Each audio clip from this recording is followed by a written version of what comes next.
When I started to make videos about keeping a written journal, I kind of underestimated, well, I totally underestimated how much people would identify with this practice. And I have been so blown away by the books people have recommended and the comments below, the videos, and the time that you all are willing to spend with me as we explore this together. So today I wanted to give back some of what I've learned from you all. And so I have taken a bunch of the books and the quotes and the questions and the comments, and I have created what I like to call my journal keeping archetypes. That's right. I came up with journal keeping archetypes because I saw patterns in the things that you all were telling me. And the patterns were really about how you are using your practice. Is it about memory keeping? Is it about trying to accomplish a goal? Is it about nurturing your inner life? And so I put together this video for two reasons. One is I want you to find yourself in these archetypes and let me know what you think.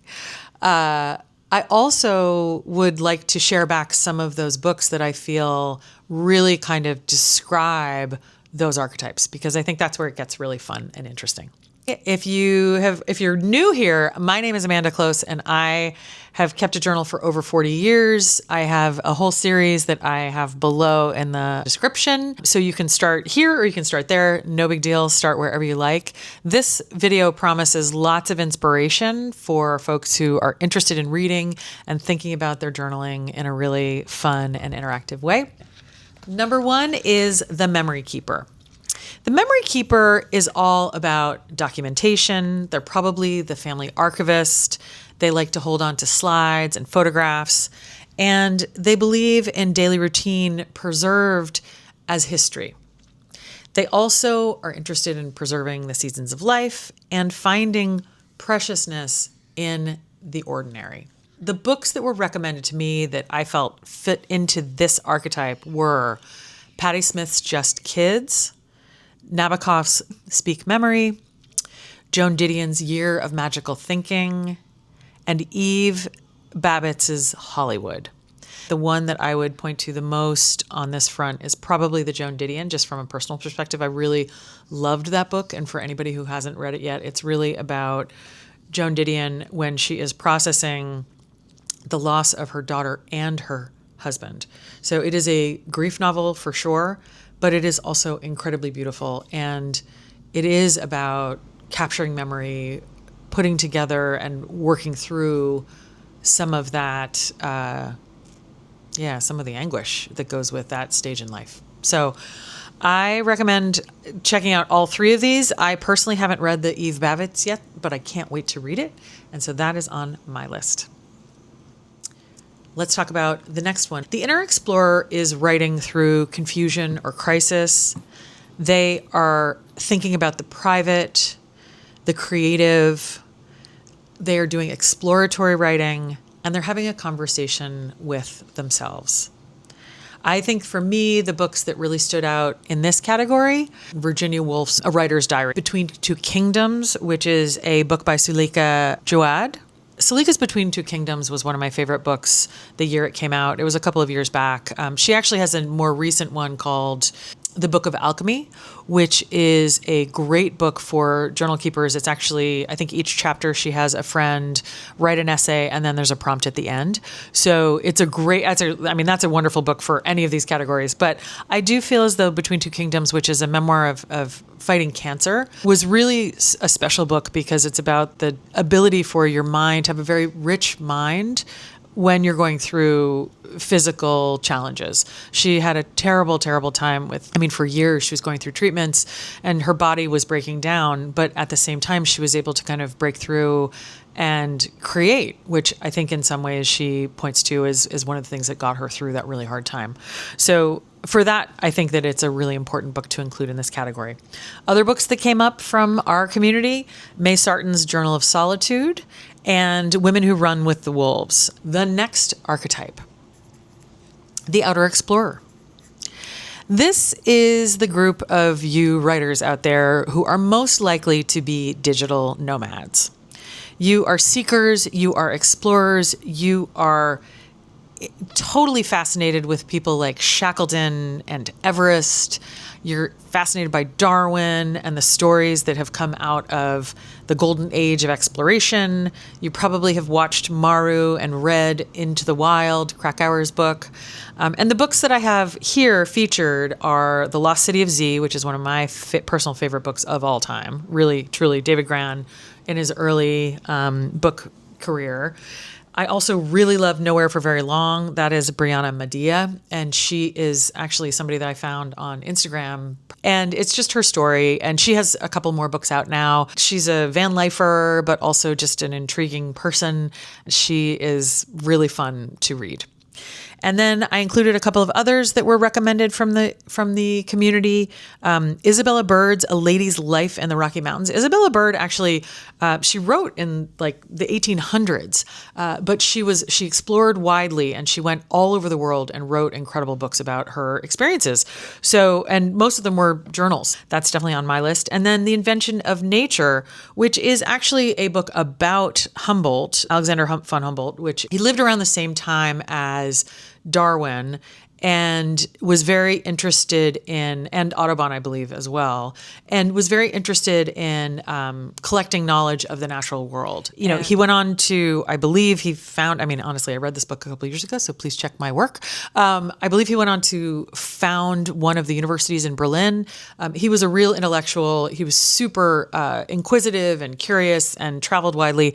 And I think The Invention of Nature is a very inspiring book and also inspiring for people who are keeping notebooks and journals. So there are a few things to check out. All right. The next archetype that you might belong to is the observer.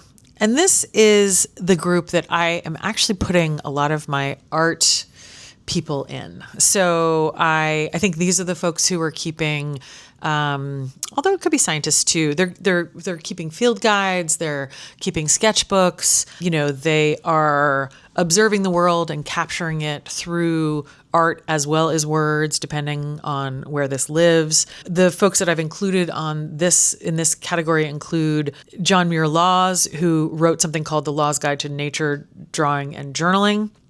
It's a fantastic resource with lots of direction on how to draw a bird or how to draw different things you will find in nature close to home. I also included Walden because I think Walden is a great example of just that observational power and how it can almost be like a meditation.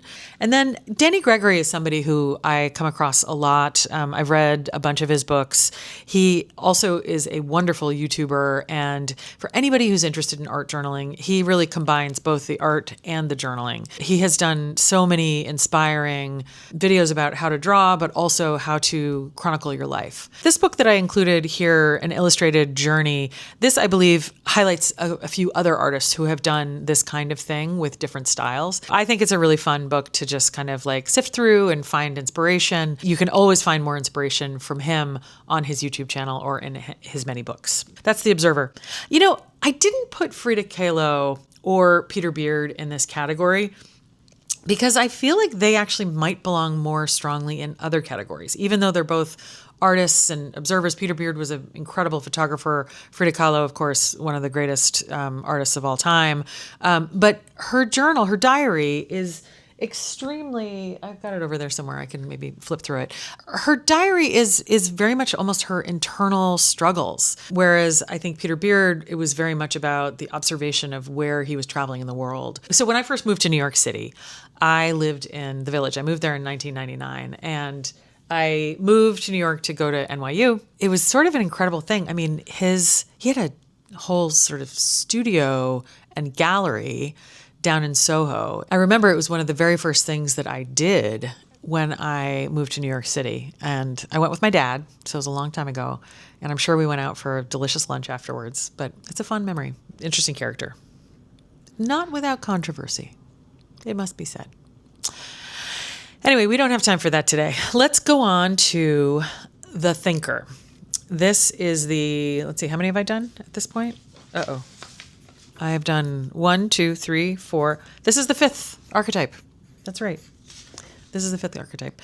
And I think this one won't be a surprise to anybody. This is where I put those of you who are seeking knowledge systems, looking for ways to stay focused on a project or to collect information and have it all in one place. These books that I recommend here, which include The Notebook, A History of Thinking on Paper, How to Take Smart Notes, and the Bullet Journal Method, which are all 3 keeping journals in different ways that are guiding you to a specific goal.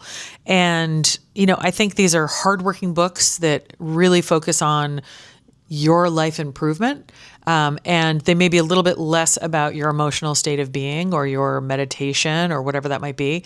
But there's a place for these as well. And I think there were quite a few people who recommended these books. We're on to one of my favorite categories, which is The Private Pirate. Yes, I did come up with that name. Yes, that is an invention that only I could come up with. I know. But I needed to include this because I have found so many of you care so deeply about privacy, and I take that really seriously. I mean, I realize that it is, and I've said this before, it is a huge privilege that I come from a family, and my family now, both my parents before they died and also my husband now. Everybody just really respects my privacy, and I've never, to my knowledge, had somebody read one of my journals. But I know that many people care deeply about privacy. There are moments where you really do want some privacy. It might be that you have a super creative project that is all about fantasy, and that feels like something that's not ready for prime time, and you really want to hold that just to yourself. Or you might be a little bit younger and you're going through high school and you really want to have a private space, even though you live in a big household with lots of brothers and sisters. It's really important to recognize that this is a piece of this puzzle, and that there are some folks who really look at their diaries as